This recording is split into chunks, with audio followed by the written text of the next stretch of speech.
হলো ওয়ালিদ ইবনে মুগীরা। কি নাম বললাম বলেন তো? জোরে কোন কি নাম? ওয়ালিদ ইবনে মুগীরা, যার শানি নাজিল হয়েছে উতুল্লিম বাদা যালিকা জানিম। নবীকে বলেছে আপনি ভণ্ড নবী, আপনি পাগল নবী। যেই মাত্র নবীর বিরুদ্ধে বলছে আল্লাহ সব সইতে পারেন, নবীর রহমতের নবীর বিরুদ্ধে করলে আল্লাহ সইতে পারে না। আল্লাহু আকবার বলেন।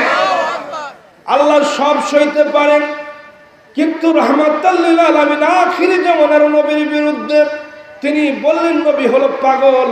আল্লাহ জানিয়ে দিলেন আমার নবীকে তুই পাগল বললি।